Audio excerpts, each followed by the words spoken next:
जय श्री कृष्णा, राधे राधे। आप सभी का मेरे लड्डू गोपाला चैनल पर बहुत बहुत स्वागत है।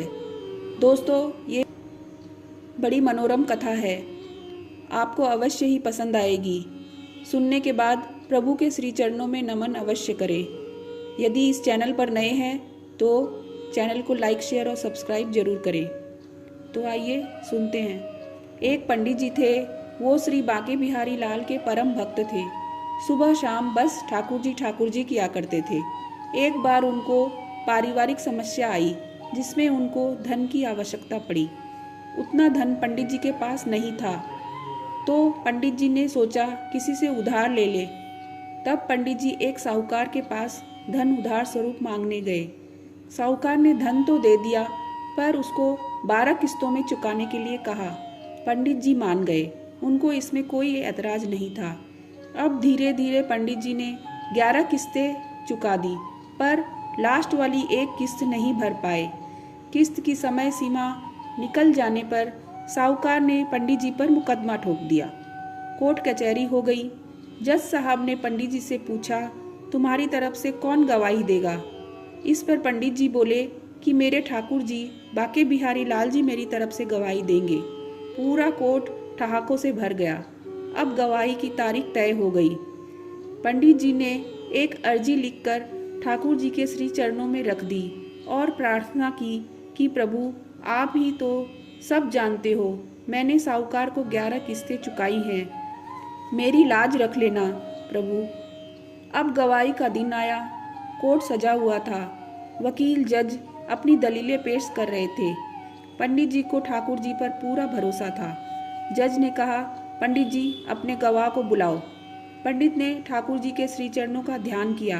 तभी वहाँ एक वृद्ध आया, जिसके चेहरे पर मनोरम तेज था।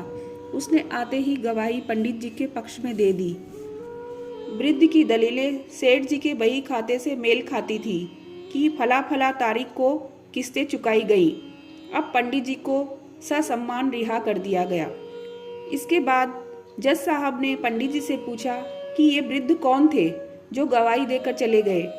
तो पंडित जी बोले, अरे जज साहब, यही तो मेरे ठाकुर जी थे जो भक्त की दुविधा देख न सके और भरोसे की लाज बचाने आ गए। इतना सुनना था कि जज साहब पंडित जी के चरणों में लेट गए और उनसे ठाकुर जी का पता पूछने लगे। पंडित जी बोले, मेरे ठाकुर जी तो हर जगह हैं, सर्वत्र हैं। अब जज साहब ने घर बार, काम धंधा सब कुछ छोड़ दिया और ठाकुर जी को ढूंढने निकल पड़े। सालों बीत गए, पर ठाकुर जी नहीं मिले। अब जज साहब मैले कुचैले से हो गए, पागलों की भांति इधर उधर भटकते थे। वे भंडारे जहाँ होते थे, वहाँ की पत्तलों से जूठन बटोरकर आधा हिस्सा ठाकुर जी को अर्पित करते और आधा स्वयं खाते थे। इस तरह जूठन ठाकुर जी को अर्पित करने से लोग उनके खिलाफ हो गए और उन्हें खूब मारते पीटते थे, पर वो नहीं सुधरे। जूठन बटोर कर आधा खुद खाते और आधा ठाकुर जी को अर्पित करते।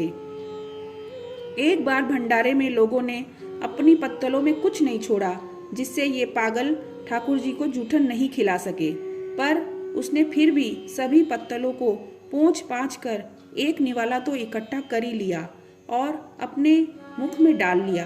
पर अरे ये क्या, ठाकुर जी को खिलाना तो भूल ही गए, अब क्या करे?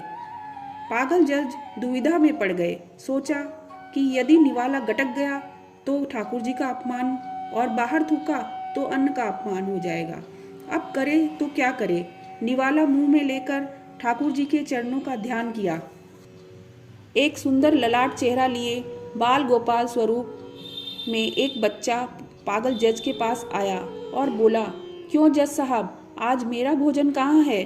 जज साहब गोपाल जी की छवि को निहार रहे थे। उनकी आंखों से लगातार आंसू बह रहे थे। बोले, ठाकुर जी, बड़ी गलती हो गई जो आज मैंने तुम्हें पहले भोजन नहीं करा सका, पर अब क्या करूं?